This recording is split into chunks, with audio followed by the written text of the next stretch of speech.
I'm gonna give you an intro and break down all the different components of a PackGoat saddle so you can understand what goes into it.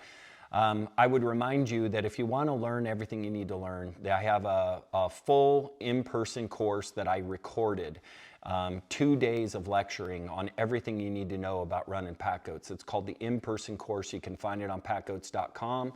And then I also have a PackGoat 101 course that you can watch. So I recommend you get those. And if you're a new goat owner getting into these things, don't forget the Goat Club membership is a great way to learn how to raise goats. And don't forget that you get half price off all the courses as a Goat Club member. So let's get into the saddle. Hey, Marc Warnke here. They call me the goat guy. It is packing season, so we're packing into the backcountry right now. And I'm seeing a lot of videos of people on the trail, and I'm realizing that new people don't understand what they need to look for in saddle fit, saddle construction, and why it's super important on goats. So we just did 48 miles. In 4 days in crazy hard country, most of it above 9,000 feet in talus and big boulders, and we were summiting and we were in hardcore country, as hard as it gets, and 48 miles in 4 days, so that means we average, 12 miles a day. And not a speck of saddle soreness, none of that stuff, and it's early season. How your saddle fits is incredibly important. And you got to remember, if a goat isn't the pre-prescribed A-frame that a rigid saddle is made for, then it's only getting partial contact. What I mean by that, so this saddle is Noah's. This is the angle that fits Noah. He's pretty 55-gallon drummy, and if he were more A-framed, meaning his back line was steeper, what would happen is only the top half of the saddle would actually be creating contact. But when you get the angles right and you have adjustability like you do in ours, all 100% gets contact. And that's very important. So remember, the uniqueness of our saddle design is because it has 3 pivot points on front and 3 pivot points on back that you can adjust. You now have the ability to adjust this saddle this way, and this way. So those goats that are big 55-gallon drum, you can come like this. If they have a big rumen, you can come like this. If they're really narrow but they have a big rumen, you can come like this.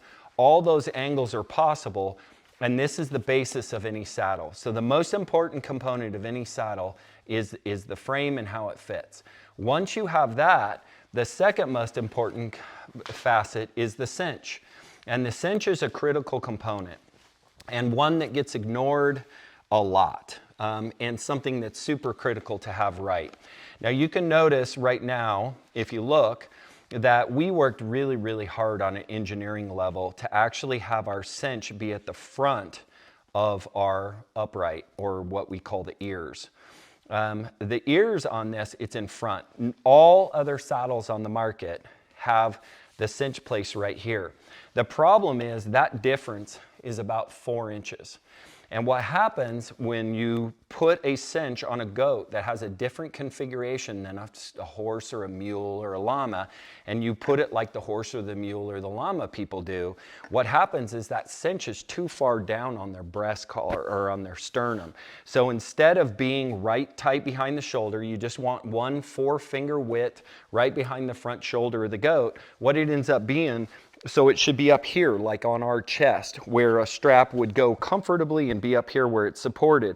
But what all the other saddles do is they put that cinch too far back, and it's on the very low part of their ribs, on the base of their sternum, and that is a much softer spot for a goat. It is not where you want it.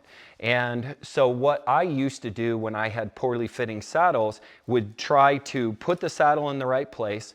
Then I would put the cinch forward and try to strap it down there, but then it would always slide back and you could never keep it in the right place. So I was cinching too far down on the goats, and as a result, they got uncomfortable.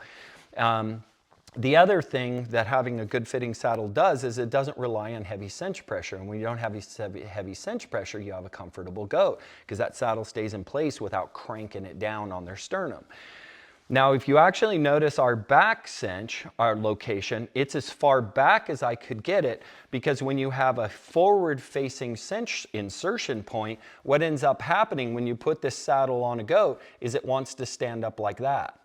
And so we took the back cinch and put it further back than anybody ever had as well, and angled it so that when you create slight cinch pressure, which you should only have 65% of the cinch pressure on the back side, it actually sits that saddle down appropriately on their back, and now you get good form. And then when you put the weighted panniers, the whole saddle sits down, because you shouldn't be creating pressure with your saddle on their back, cinching it down so hard that that's, you know, that's where the majority of the weight should be actually happening from the load. And then the load will go, it'll flex these down a little bit more, and they'll actually slightly loosen. And so now you have a really, really comfortable goat that has a fitted saddle to its back. It's not crazy pressure with the cinch. The cinch is in the right spot on his sternum, and this one is here to secure the load, so again, secondarily, so you don't get movement. Now if we move on to the britchin, excuse me, the key with britchins is that you have the ability to have gravity hold this britchin in place, and this britchin weighs nothing. Now, the britchin cannot be rigid or have any type of non-smooth surface. I've seen people try to put pads up here. And when you put a pad up here, that now becomes rigid, and as that goat walks, it's gonna go back and forth atop the crest of his rump, and it's gonna get a big giant bald spot right on top, and it'll get sore. Our saddle even struggles with that a little bit, in that the hair will lay over the top of this strap, and the front edge of this strap will be in a place that's I never have gotten saddle sores there, but I've certainly seen that it's messed the hair.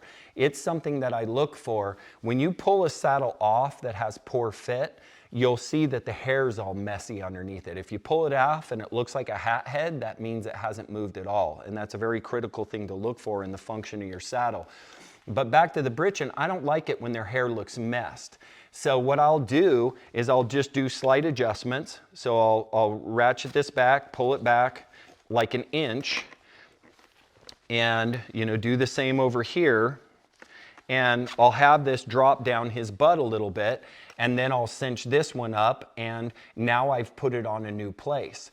So I don't like to have just one place, and this is the only place on our saddle we look for, and we still have not figured out the fix for that component. I think it's one of those things that you just have to deal with as a part of a saddle design. That you just need to be conscientious of. This, again, with all the miles I did, 48 miles, 4 days, I did not have a single goat that, nor have I ever had a goat that had a soreness issue because of this britchin, but it does mess the hair, and I'm kind of a perfectionist, and I hate that it still does that, and we haven't figured it out, but we haven't. The other thing is you want a britchin. People are putting felt on their britchins. You do not want felt on your britchin.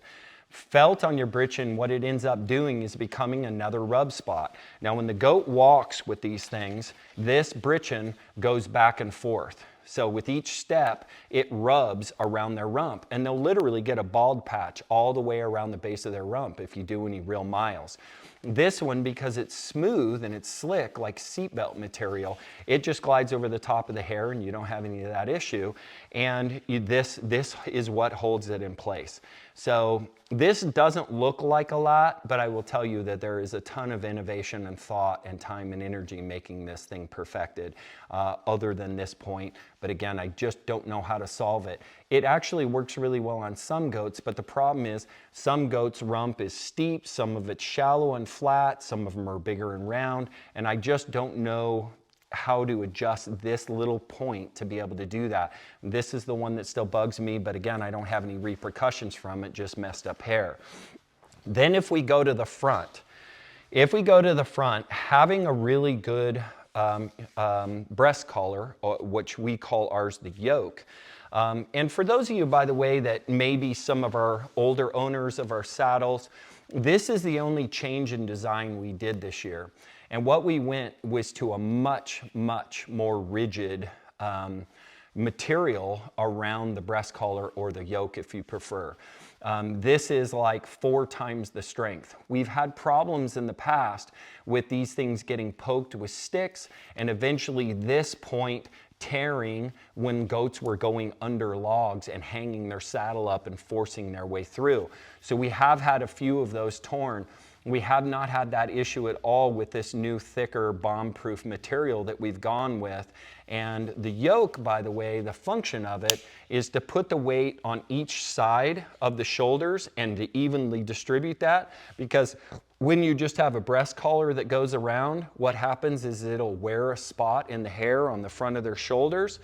I'm seeing a couple of designers out there right now trying to solve this problem with trying to put a strap up over the top. We'll see if that works. I'm a little skeptical on it, but comparatively to the yoke design, I just don't think it compares. The yoke really functions well, and we've really learned how to make it bomb-proof over time. So I really like the function of this. So I wanted to spend just a few minutes with you and tell you how critical saddle fit, function, breeching, and yoke are, or breast collar, to make your goat comfortable. And if you want your goat to perform and you want him to do well over miles and you want his body to handle the weight load well, he deserves a good saddle. Now, all the other saddles that are out there right now are around $150-ish or slightly more than that cheaper. And we just believe that it's worth that much. And at the same time, this is our lowest profit margin product on the website, is the saddle. We just don't make that much money on these things because we work so hard to keep them cheap for you. So I would encourage you to consider the fact that you are probably willing to put a good pair of boots on your feet. A good pair of boots run $300 to $400. A good saddle is gonna run $400. And these guys work their guts out for us, and I believe they deserve good equipment. I know for those of you that want to go hard and are using your goats a lot, you're gonna wanna get a good saddle, and I believe we have the best one, and I thought I would kind of break it down for you in all the different components. And I hope you find that helpful. Marc Warnke, the Goat Guy, signing out.